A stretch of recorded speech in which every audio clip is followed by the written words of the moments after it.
Well, we're getting ready to drip 1,800 square feet of our garden. Yeah, we should have done this about 2 weeks ago, but we have not had any rainwater. Alright, got the blower on. You can see how it boils that water.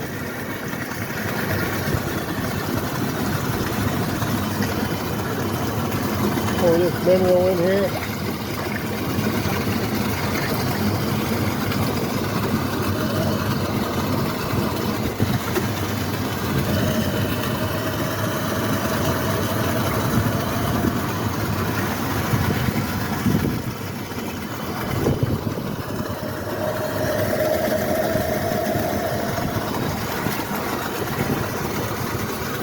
We'll let that mix up down the R, and then we'll hook it to the irrigation system in the garden.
This is our red potato lane.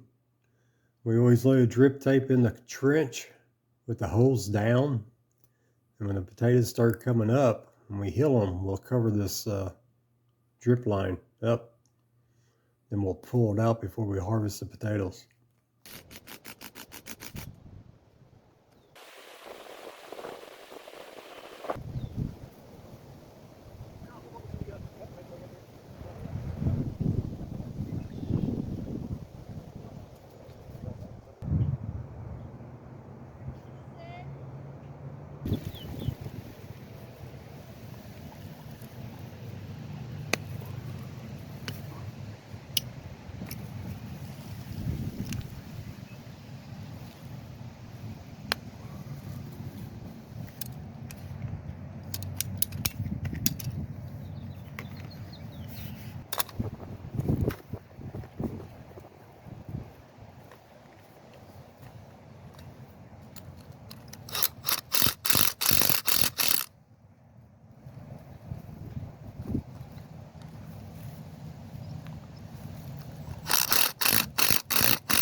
This is our manifold system.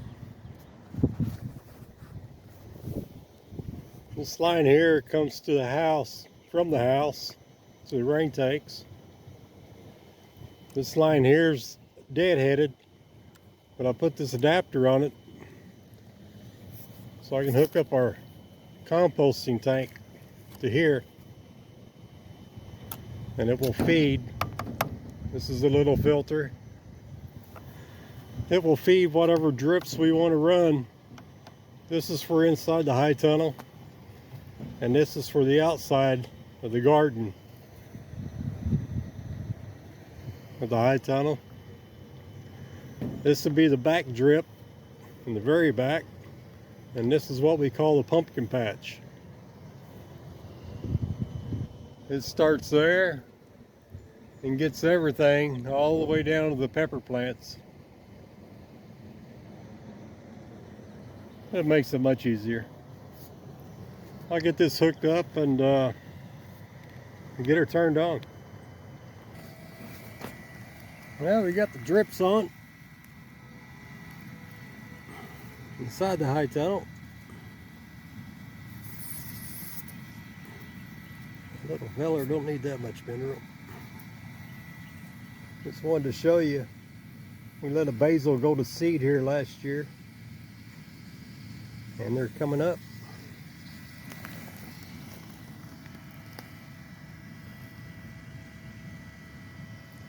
Quite a few of them.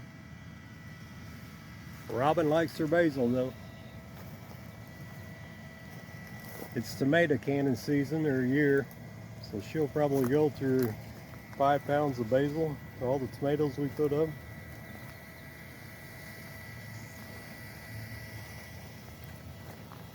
The drips are working.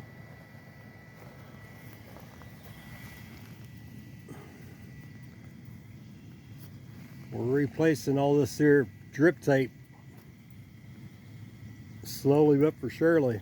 You just barely touch it with a knife or anything, you got a leak. So we're replacing it with these drippers. It's got the built-in emitters in them. They take a little bit more punishment.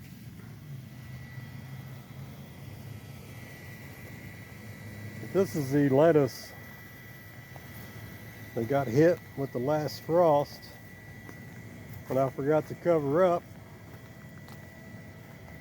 and we have aphids.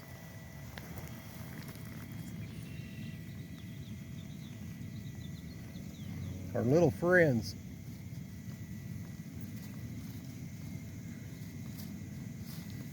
A lot of aphids.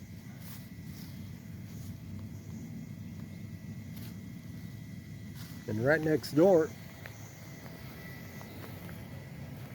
over here, same kind of lettuce that we planted after the frost. There's no aphids.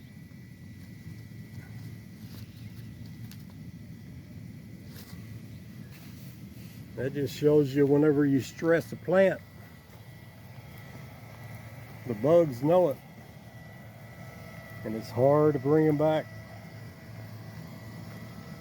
It's that little bit of stress. So yeah, all the drips are doing good.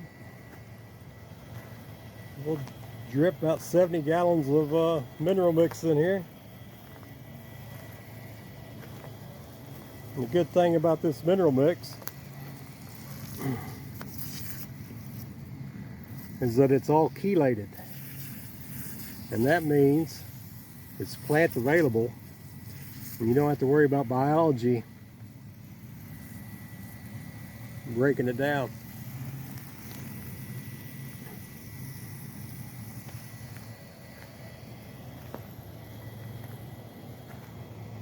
Because if it wasn't chelated, if it was a hard mineral,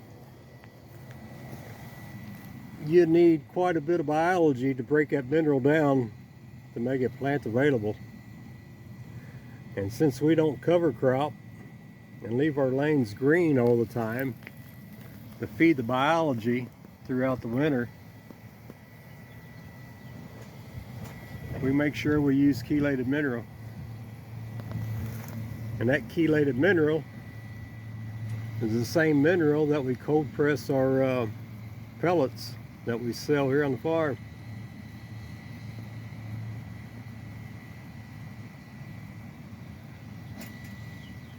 And that mineral,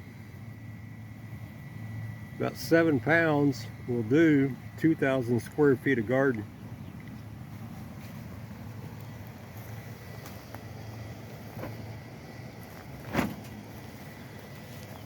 Big beef, it's just getting ready to bloom.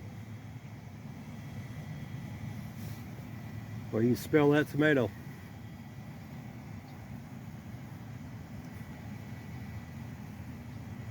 It's all calciumed up. And she's ready. You can feel the stickers underneath that branch.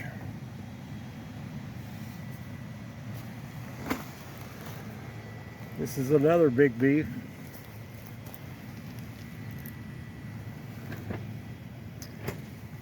We inoculated this one with mycorrhizal, but we did not put the nitrogen fixing bacteria on this one. And you can tell it in the leaves. It's still got good hair growth on the stems, but underneath there should be like little stickers, little pokey things. It's got hairs, but the pokies aren't there.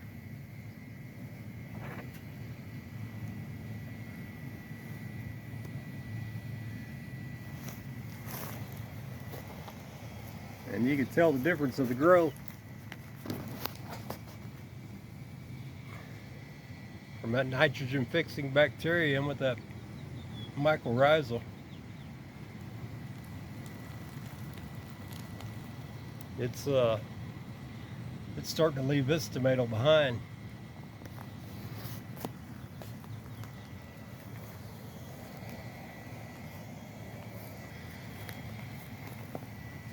Broccoli's doing good. Looks like we got a head coming on.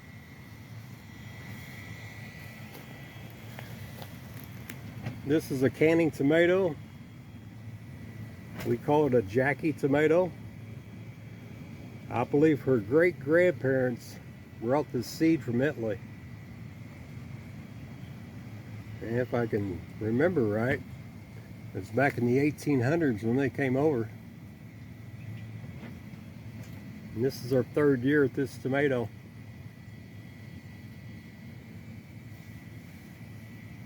But yeah, it's doing good.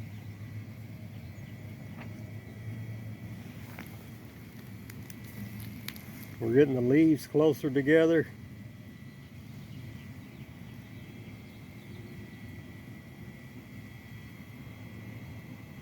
If your leaves start running from you, need to get a little bit more zinc, and that will keep your leaves a little bit equal. Not every tomato will have equal leaves. You just got to know which one you grow. But you want to try to keep them as equal as you can. The zinc will give you big solar panels out here.